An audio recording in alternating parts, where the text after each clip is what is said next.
builders and Minecraft are artists change my mind.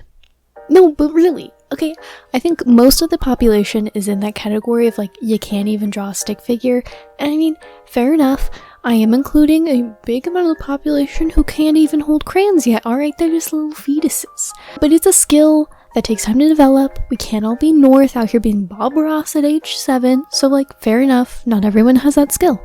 But there's obviously a lot more creative things than just drawing.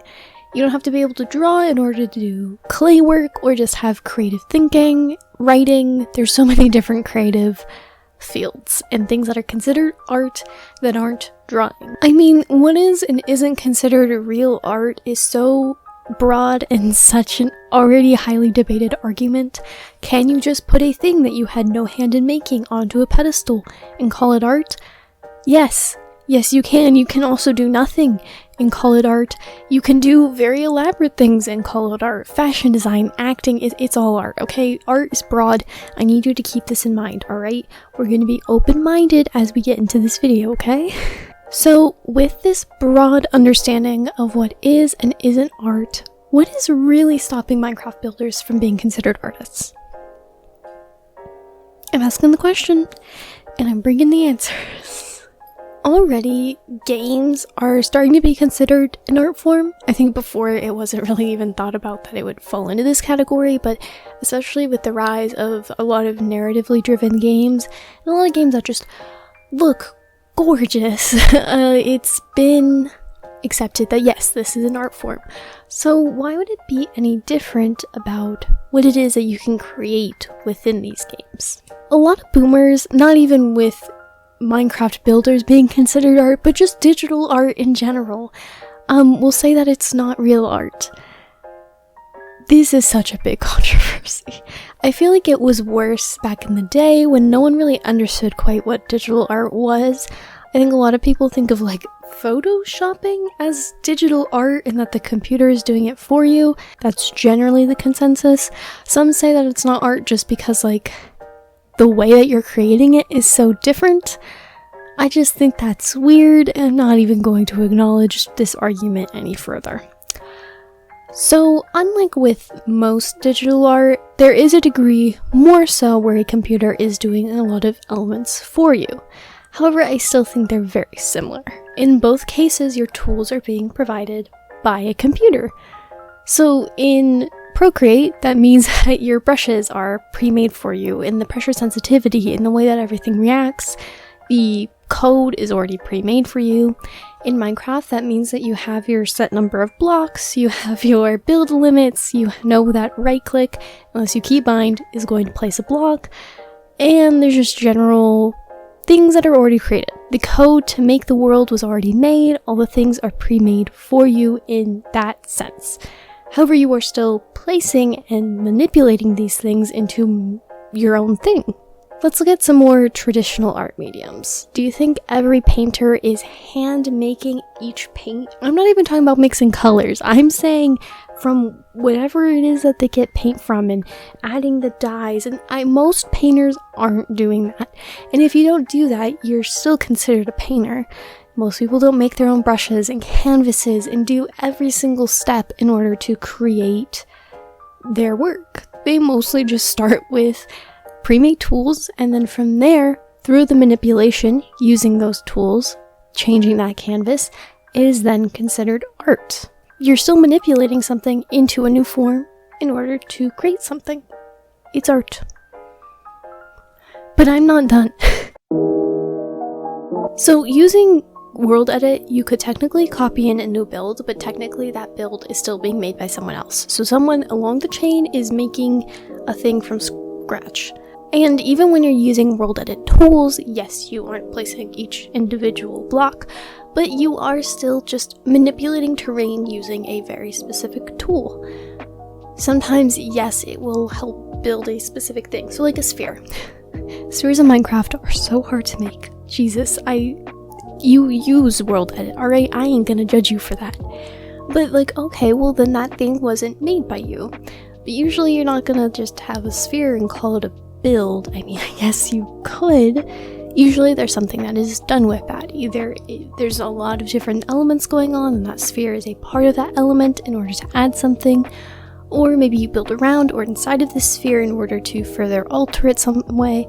In the end, you're manipulating a lot of different things in order to create a new thing. What is that? Art. In creating art, you are an artist. And in order to see these builds, one must see the build. I am getting somewhere, I promise. Usually, this is done through photography or screenshots. It's done through screenshots, but it's photography. Alright, no one's gonna argue, at least I don't think, no one is gonna argue that photographers aren't artists. Okay, just because they don't create the thing that they are capturing doesn't mean they're not an artist. Alright, I don't see Helios out here taking pictures of the sunrise. Alright, it's Greg down the street, but he's still an artist, he's still a photographer. So at the very least, I'm going to argue that Minecraft builders are photographers, if not both photographers and some other kind of artist. I really don't know what thing to classify them as. I'm tempted to say they would be some kind of like clay-esque worker. Or is builder a art class anyway? I don't know, maybe they're architects? So for simplicity, I'm not going to enter that side of the debate. Alright, y'all are just Minecraft builders, and that's your art field, right? You got painters and you got Minecraft builders. It's how the world works. However, I am more than willing to enter this debate with Animal Crossing. So what makes Animal Crossing an art form? I think that Animal Crossing players are 3D virtual collagists. I hope I spelt that right. I have zero faith in myself.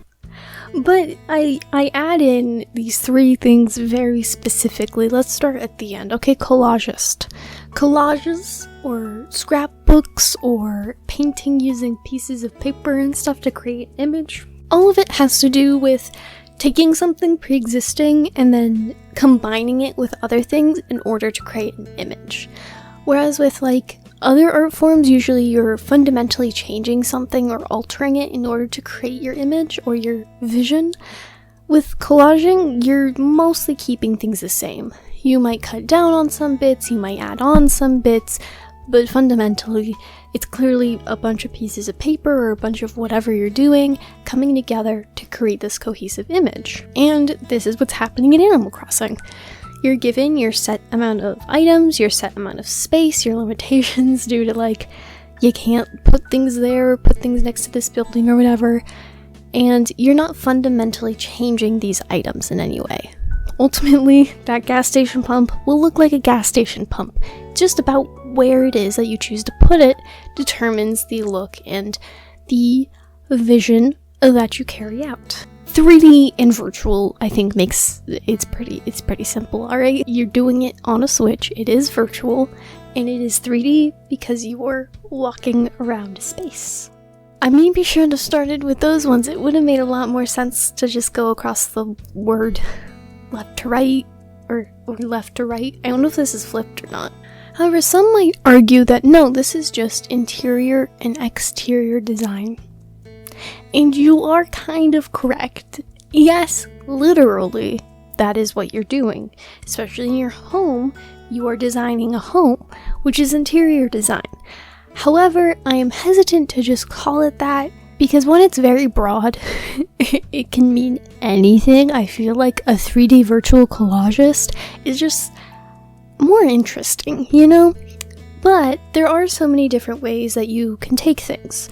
Generally, interior design has to do with houses and businesses and those kinds of things. But oftentimes people will take their Animal Crossing islands and try to make stories, try to make horror, try to encapsulate something different than just making home look nice, but to tell something deeper than that, or to capture a feeling more so than just, ooh, pretty, you know?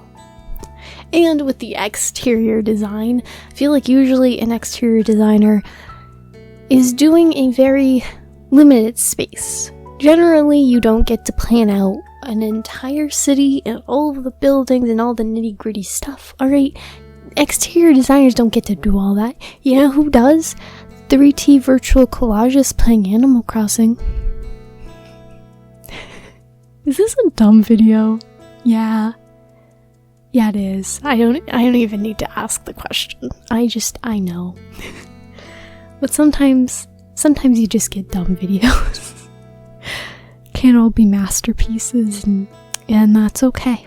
Now last, but most certainly not least, what are the benefits of having a hobby? Like I said, a lot of people who don't really naturally have artistic ability won't really pursue those hobbies, and so you want to pursue something else. And for something that's pretty simple, I'll just do music, I'll just do this, that, and the other. But a lot of people like to do gaming, and gaming normally isn't always that creatively based. A lot of times it's a lot more about skill and problem solving, although there is an argument to be said that problem solving is a form of creativity and a creative thinking process, but it's not like the same kind of creativity, if you get what I mean. You're not creating something in the same kind of way, something that you can look at and be like, wow, I made that thing, and you can clearly see emotions and tell something with that thing that you've made. And so having a creative outlet like this can be very important. Research has shown that having a creative outlet can lower levels of stress chemical. Research has shown that having a hobby can